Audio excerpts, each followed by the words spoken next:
Welcome everyone to our Tuesday night chat.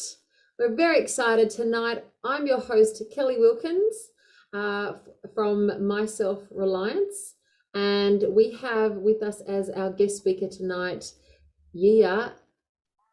I'm gonna say your name wrong. Alias.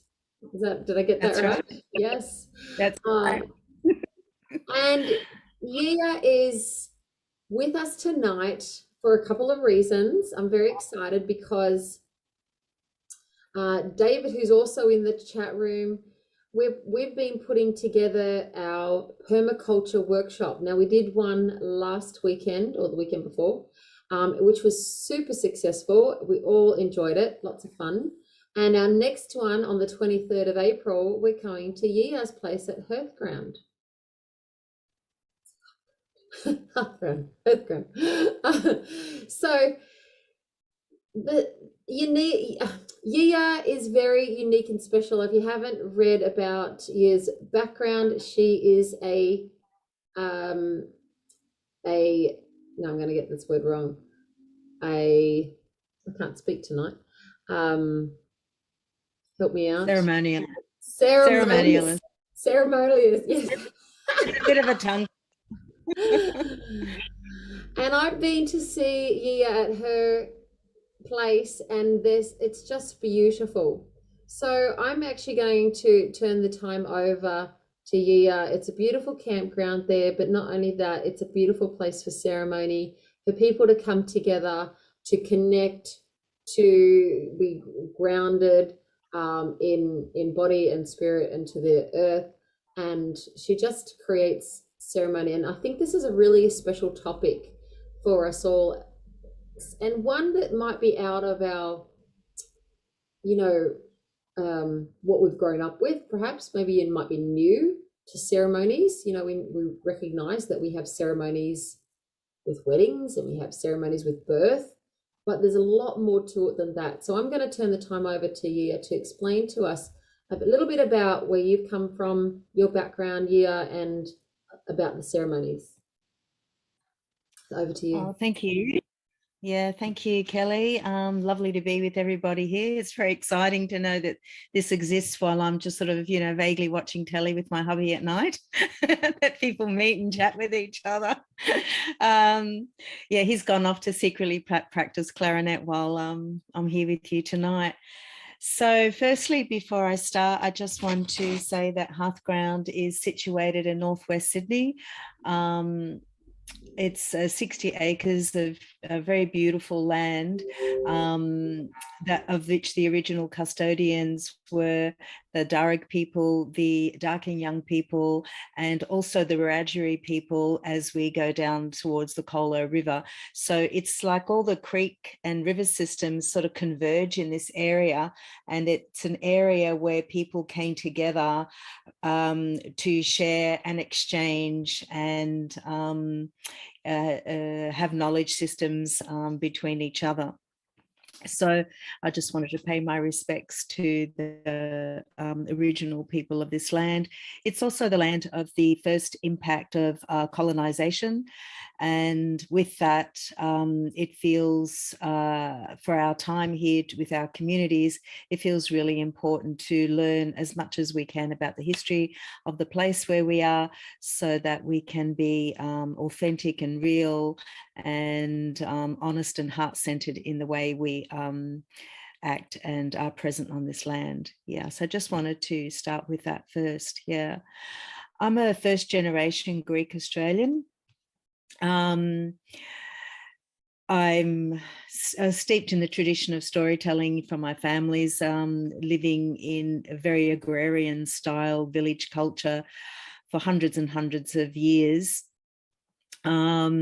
which have underwent the trauma of, well, I suppose you would call it the colonization of Turkish rule for 500 years, and as well as the recent slaughters of the war the Second World War, of which my mother witnessed. So I just give that as just a little general overview of just giving like a sense. My main body of work has really evolved out of doing rites of passage work for women and children, celebrating the thresholds of first menstruation, the birthing of babies, the menopause transition. And at the moment, I work really strongly with a threshold called Bone Woman that I've developed, which is to initiate a concept of conscious eldering. So, and that's a deep dive into people. There's a process that I've created called What's in the Harvest Basket. And within that, the participants journey into the biography of their life and really look at what patterns have been inherited, gifts, strengths, shadows, weaknesses, triggers, all of that, so that all that can be just stripped away right down to the bones, so we can be fully be the elders that we fully can be, really potentialize in this lifetime. So that's just like a synopsis in that way. I'm very blessed to have a wonderful Indigenous teacher called Min Maya. She's a Wiradjuri senior law woman. I don't know if any of you here know of her, and she's very strong on the earth-centered traditions that have emerged out of the land over thousands and thousands of years. So she has shared with us her birthing ceremonies with the placenta burial, that placentas go back into the earth, so that the children can be grounded and not lose sight of what their vision was coming into this earth plane. And I offer rebirthing ceremonies for people who have missed out on that particular rite of passage. So it's really kind of hard to throw everything into a nutshell, but we've just experienced kind of the trauma of the last flood that came through 5 weeks ago. And this is the first time I'm kind of out and about and kind of less vulnerable, I suppose, than I have been for the past 5 weeks. That was quite a huge shattering experience because it happened in the dark. It happened so rapidly, the waters came rushing through, and in that short period of time created an unbelievable amount of damage. So beautiful David that's here online, he was our permaculture master friend. He was one of the first few people that arrived on site and proceeded to go straight into the gardens and prop up all the little trees again with their little sticks and tended in there and dragged out all of the debris that had landed, squashed and almost annihilated that garden. I was in there earlier this afternoon and I feel quite overwhelmed by the chaos in there. It's beautiful what you've done, David, and taken the debris out, because that would have been a nightmare. But still, I'm in there and I go, wow, what was it? How is it? And you know, when you're planting, you know every single little green shoot because you tend it and you care for it. And now it's like, wow, where's the comfrey? Where's this? Where's that? But I'm sure, and I take heart in the spring, that things will return and, you know, we'll work together collaboratively to restore the garden. So this is an interesting space for me to speak of ceremony in the context of this at the moment, because I could easily say that these floodwaters came through and flushed out so much that it put me in a state of doubt and questioning everything, every belief system, every learning, everything. It was kind of like the state of chaos descended. And out of that, day before yesterday, the learnings are starting to integrate, and I feel like I'm returning with an understanding of what the chaotic space is. It's the huge transitional space where everything is colliding together, values, good, bad, all of it. And then to come back into ceremony was a really big challenge for me. Yeah, but I did. I came back in, I've cleaned my house, I've restored my ancestor altar. I took those first steps to light that candle, had everything restored in my home. And out of that was the first footstep into, looking around me once again and going, wow, autumn equinox. You know what? I just missed that. And normally I'm offering ceremony at autumn equinox, speaking about, the descent into this darker part of the season. And now I feel I'm in that harvest place now and integrating that. And I feel that ceremony is now coming. And why ceremony? It takes us, the reason I spoke of the chaos is because it brings us out of that chaotic state and brings meaning to our lives and relevance to our lives. And we are bound by the cyclic nature of this earth and her relationship to the moon and to the planets and the sun, and to the seasons. And so I feel that most basic fundamental ceremony begins with our relationship to the planetary and cyclic system that we live within. Yeah. So I just wanted to just frame it up in that way. And there's many other ways that I could speak of in the working with ceremony. One of the big things I've learned from Maya, one of the things that I use the most in my work is the letting go ceremony. And the letting go ceremony is it's a process where we light a traditional fire with the smoking. There's a paint up and words that get expressed, and out of that there's an opportunity for people to let go of things that are inhibiting or delaying growth in this lifetime or any other lifetime. And it's so liberating to have an opportunity just to stop and let go, and then comes the work. Ceremony is only the first step. It isn't the be all and everything. What it does, it makes us conscious in time, in present moment, in where we are, usually with witnesses that can journey with us, and from then comes the first steps of what is it that we visioned up for ourselves, what emerges out of the space when we let go, what beauty resides in there that we are gifted with to share with our community. Yeah, that's a little bit of a role that's just come out of me just now.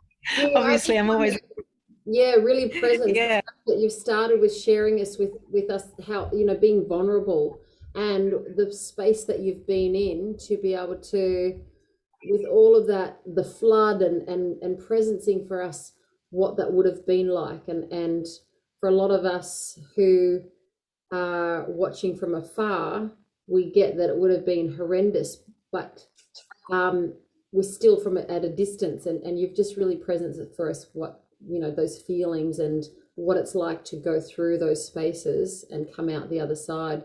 And so thank you for being vulnerable first of all, and then for really helping us to see what's next, that healing journey that you've been on. So yeah, tell us where does ceremony fit in for the everyday person? Where do you see that because you talked about a few things where it fits in for women, through the birthing process, and then the stages that women go through. Is that where you feel like we can really tap in to who we are through those? Say more about where else the ceremony. Well, I think even though my work emerged fundamentally with sharing with the women community and the women's circles, we've been more and more opening up that space for the men now. So a lot of women were very wounded and needing their private spaces to be sharing their stories safely with other women. But we're moving into a whole new paradigm now, and we need. I've had I've got a beautiful image that came through called New Way Walking. I believe it's time for us to start walking a new way upon the planet, actually walking the talk. And ceremony fits in that. Well, what can I say? It can be a weekly thing. It can be, I used to, every Friday night would be the pause night, and I believe in the Jewish culture, they have the Shabbat, which gives rhythm and regularity and a sense of connecting in that moment. It can be the Friday night meal, the Sunday dinner. There's ritual and ceremony in that, but there's also the ceremonies that we can do as a collective, which are to do with the 8 cross quarters of the cycle of the year, which is summer solstice, winter solstice, autumn equinox, which just passed, spring equinox, which is well on its way somewhere, and then the cross quarters between. And it makes us then, as a collective, very conscious of how we're traveling in time and space as awakened human beings. And that can, in the old traditions, in the pagan, Celtic traditions, they have names for all of those. We have Yule, we have Imbolc, we have Ostara, Beltane, Samhain, Lammas, it's named in that way. But whatever it's named, it still exists. It isn't a mythological concept. It's this is what happens, and we, as human beings, are so disconnected from the rhythms of life. People don't know where the moon is, what position it is. They don't know if it's ascending, descending. They don't realize that, we're in a season of descending now and there's less light. Everybody's what I call on that flatlining in the Netflix wage slave combo, just as machines of working, for what? There's no meaning. And ceremony reconnects us with others, even though we can do ceremony privately as well, but it reconnects us with others in a space to have meaning in our lives. And so that we're not alone on this journey, others are journeying with us. What would we do? We'd come together for a meal. Maybe perhaps at the harvest, we would think of, well, what is it that we've learnt this year? What have we gathered into our knowledge systems?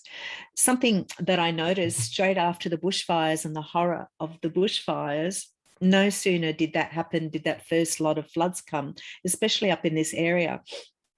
And I noticed that the opportunity, and then COVID happened, bang.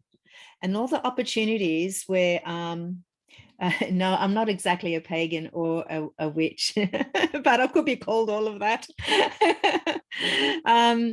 Is that the stories never came through. That yearning and need for each other to share what we've experienced. So like you were saying, Kelly, earlier, wow, it's great to hear about these floods. What are the personal stories? That never happened. All that went underground, all those challenges that people met, all the insights, all the laughs, all the collective little tears, they never happened. And that's a very sad thing for our society, And so as a ceremonialist and a community weaver, that's what I bring. I bring for the community to come together in these ways. We offer every winter a really beautiful winter spiral, and at winter solstice, and that's everybody comes, we have a bit of a cleansing fire, and everybody walks into the spiral, which is beautiful and usually decorated by the children, and everyone lights their candle for what they're bringing through for the next cycle, and all that gets held and witnessed by the community, and we come together to celebrate. Yeah. Do you create It's also is some of the ceremonies you kind of create them, or they come out of tradition, or how do they, what's their origins? Good question. Anything that I've been taught by my Indigenous teacher, Min Maya, is exactly as it's been taught. We've been really, what do you call it, under fear to change any of that. That's exactly as it's been taught, because it comes from it's been passed through what's called a Wirralu tradition, from medicine woman to medicine woman on this land. So whatever's been shared is exactly in that little formula that it's been shared. Yeah. But anything else, for me, it's very eclectic. I pull in and weave in many elements, draw a little bit from the pagan tradition, a little bit what comes, through in any given moment. For the menopausal women, because I felt that there wasn't enough women were being validated in their eldership. So the ceremony I've developed for that is called the Queen of the Harvest. And there is a process where a symbol of her harvest is laid in a circle through a series of mandalas. And she shares with the community in that circle, and then she gets honored by the community with some ochre paint on, and then she gets crowned as the queen of her harvest, and she becomes an elder, but she also gives something out of her basket of learnings to the group as well. And I've seen women really transform through this experience and have more the confidence to do what they were called to do in this lifetime, just by being, held and witnessed and seen by their community. Because, we're living in this society of the what do you call it, is the illusion of the performer, the perfect being, and everybody, I mentor, a lot of my work is mentoring, by the way. I mentor a lot of women, not so much men, but I do love the men. And so my thing is to inspire and mentor. So, so people can find their voices to do the thing that I can see that they've been called to do, and they're just scared. They just need a cheer squad. And that's why I find ceremony helps in that way. So ceremony helps make you conscious in time and place, but what it also does is it enables you to anchor in a new paradigm for yourself. Yeah, instead of just, the same, and it's a bit hard, but you get distracted. It's just you claim that time and space, and it enables new neural pathways to start setting in, and something new can be born from that. Yeah. I use a lot of flowers. I do food offerings for the spirits of the land here. My Indigenous teacher, when she was here, a few years ago, she couldn't sleep. She was really troubled by a spirit that was still on the land here. And that was an old woman we found through her communication, an old Indigenous woman, probably the last of her line on this land, that was protecting the remaining children that were left, and they died of starvation and thirst and the cold. And so she's said, we made beautiful soup and bread and fresh water, and we put that out. And we also put out hot coals as well to to offer up the warmth. And she said they take the light of that. So what happened for me is, in that experience, for big gatherings, and especially when I have Indigenous community come and participate, I offer up some sacred food from my culture, which is predates Christianity, and it goes back to the Eleusinian mysteries, which is the pomegranate and the wheat, which has got to do with life and death, and how there's no it's part of a transformational process where the initiates got to experience the eternity of their soul, and they realized there was no death. And we offer up this food to liberate any spirits or troubled souls that are still on the earth plane. So I do that, and I offer it up to my Indigenous friends out of respect to their people. And that's been a really beautiful thing to do. It's been really healing and really bonding. Yeah, that's something, bonding. I Mm, think I often find after ceremony, because everybody comes together and everyone's distracted, chitty chatty in their pairs or in their threes or fours. But then when we come together to do ceremony, after that, everybody's sort of one. And that's a real high that I love. I really love that. Yeah. Yeah. beautiful. Do you sounds like you Um, have can have some large groups go through ceremony with you? I had we did escape the human zoo here a few years ago. There's about 150 people here for that. I supported at the opening ceremonies at Unity with the sacred food, and there was 500 people at that. I supported the Wise Woman Gathering. There's a couple of hundred women at that. Yeah, it's always a bit scary and a bit daunting, standing in front of a large group. And especially everybody comes with their own particular lens and way of being. And for me, trying to navigate that space, which is kind of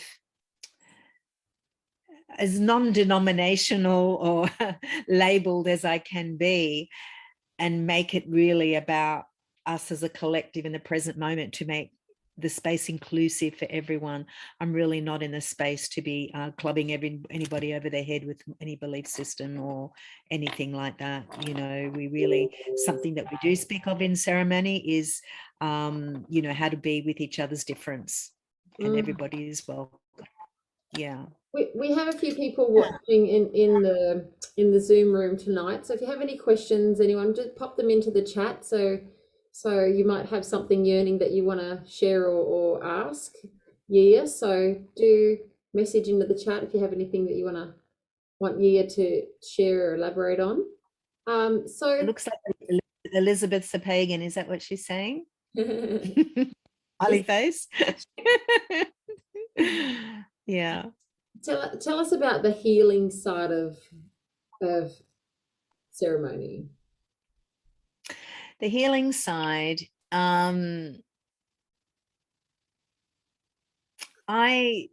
have the great delight now at my age to and my continuity of presence within community, to start to witness people stepping into their authentic truth and honesty, not the kind of authentic truth that knocks everybody over a head with a bludgeon, but the beautiful inner truth of their essence coming through.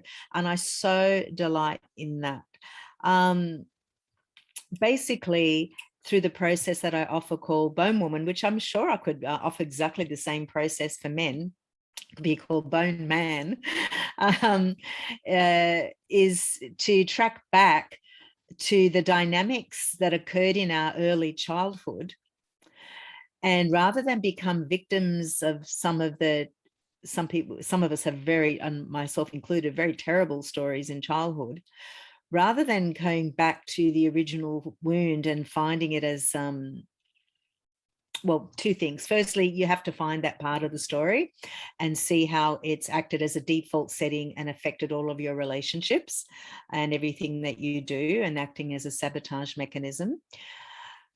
The other part I try and endeavor to do in this process is to see whether a participant has the capacity to view themselves as an infinite eternal soul that's taken residence in this physicality in this moment in time, and has chosen the circumstances that it needs to come in for it to grow on its soul journey. And in that way, see that those stories of hardship were part of the alchemizing of something greater for them to turn that around, to bring beauty and love into the world.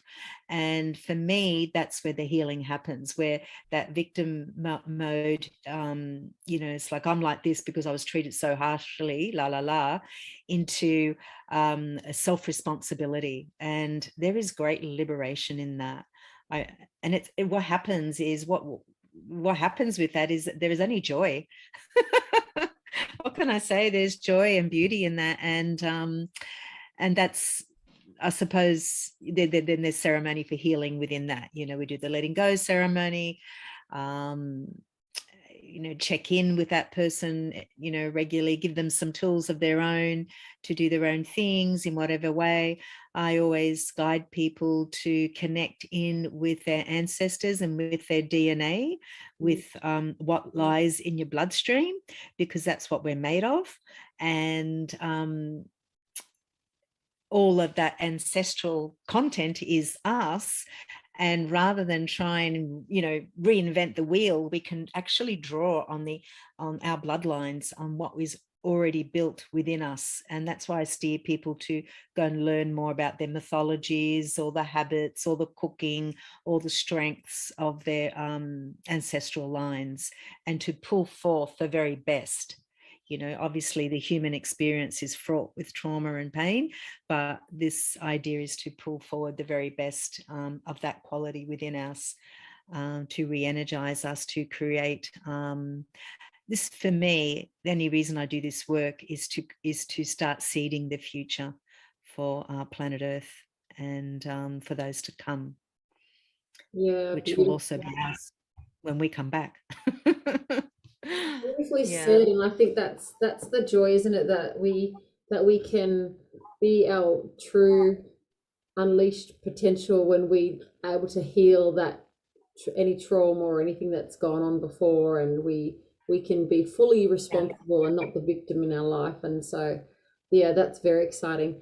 Emma's excited because she's coming to permaculture, and she's wondering if she'll be able to get to experience any ceremony at permaculture. And the other thing that I was excited about is that we get to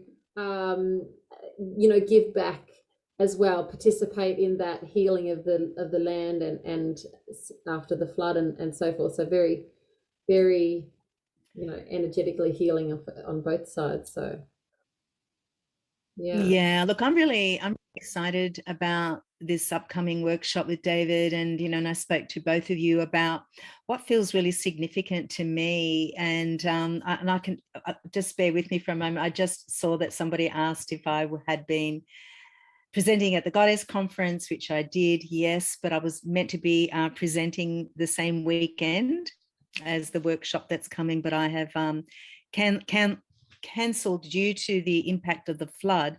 But also there's a really big listening I need to do at a soul level of where am I going now?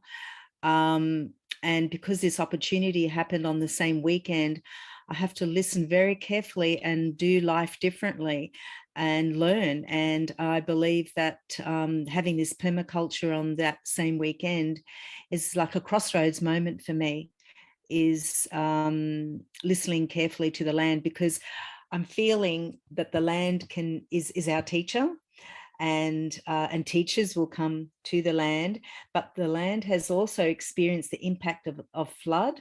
And I would like this workshop to be responding out of how do we now manage with the shifts in climate and the effects of flooding on our land, on our soil, on our plants. And so I feel that these workshops that David is initiating right now, and at your place, sorry, your beautiful place, there's two people here, I can't see their name. Oh yeah, Emma and Rod. Yes. Yeah, is part of what I'm calling the new way walking, which is, yes, permaculture exists, and people have been teaching permaculture for a while now, and it's a wonderful thing. But I think now the permaculture pathway can do a deepening of its own through its response to the climate right now. And that's what I'm finding so exciting about David coming. And he physically did respond immediately, and he was physically there, Yeah, I think, yes, and there will be ceremony here. We will do we have what we call the sorry stick here on the land for guests. And when we do our acknowledgements, we have the red ribbons that we tie off on the sorry sticks here, just to pay our respects. And we do a food offering in the beginning. And we do, and during that time, we might share a little bit about walking onto country right way that's been taught to us. So the way we feel what's been taught to us, we pass on so that others can know as well. And then we do a food offering before we start, and possibly we may even do a smoking. So yeah, seeing as this is being talked up as ceremony and permaculture, I think we'll go the whole shebang, actually.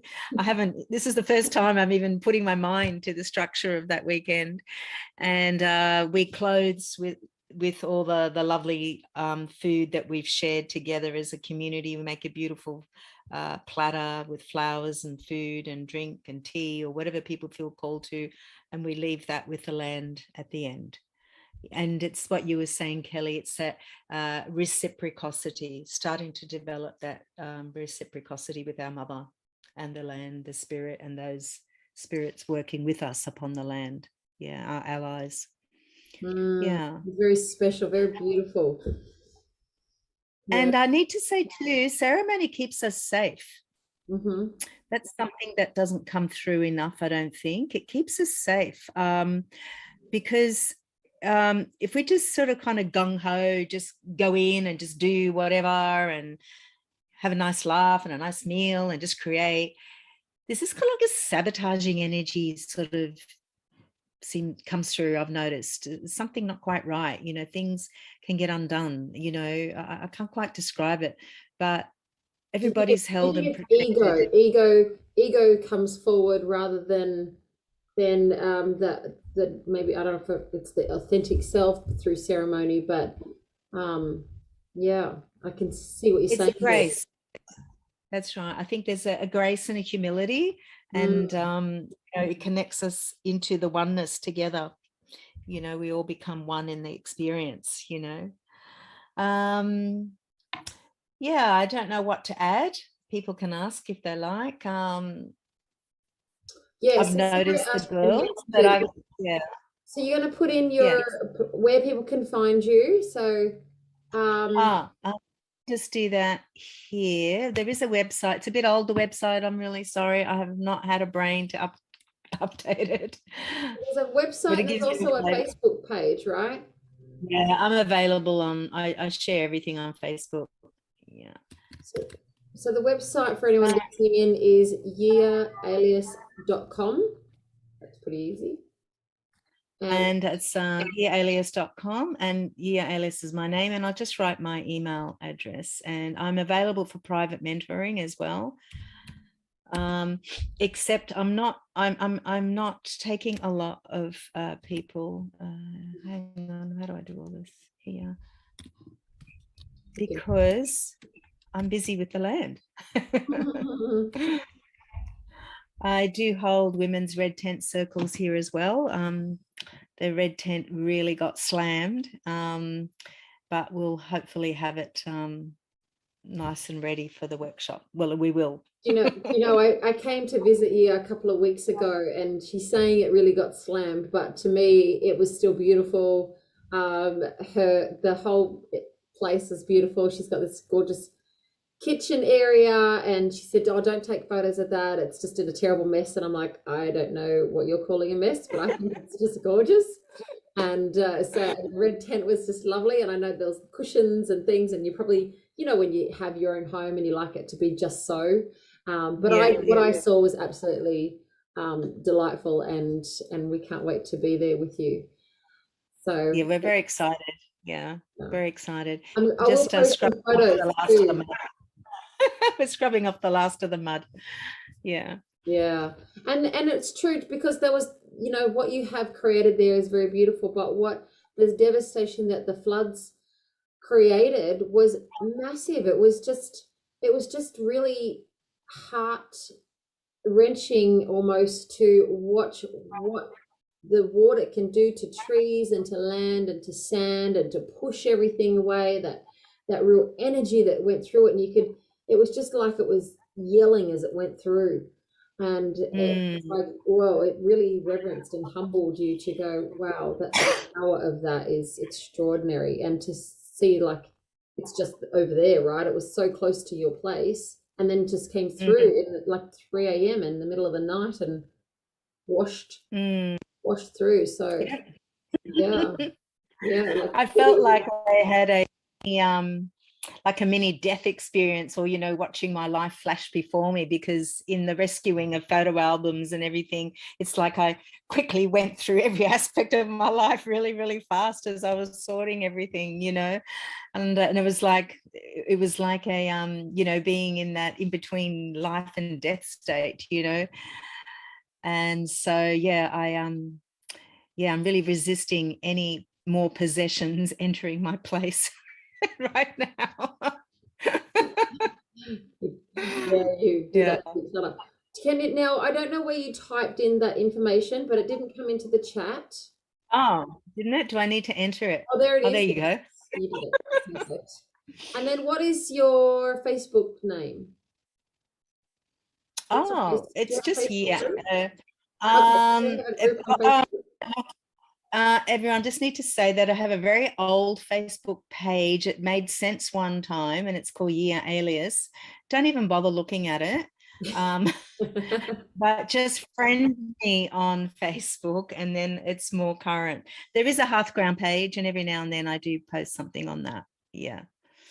No, don't go to the old Year Alias page. I'd like to delete it. I'd like to find a way to delete it. You'll be disappointed because it's just not current.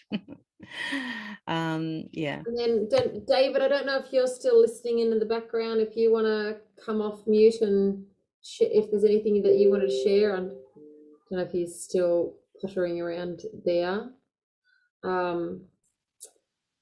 But if anyone else has any questions, we will wrap up.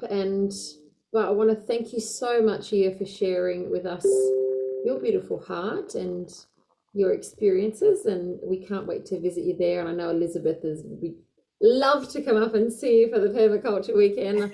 We'll have to create one. Yeah, the next time after. Yeah. Yeah. The next equinox. Yes, the next equinox. Oh my goodness, beautiful spring. Yeah, Yeah. that'll be Well, wonderful. thank you so much for the opportunity. I'm really thrilled. Just to have the opportunity to share with you. I hope I made sense. There's a lot came out in the first 10 minutes. Yeah. Beautiful. No, that was lovely. And so thanks to everyone who is watching the recording. We are here every Tuesday at 8 p.m. So do join us in the room. All the best stuff happens after I press stop on the record.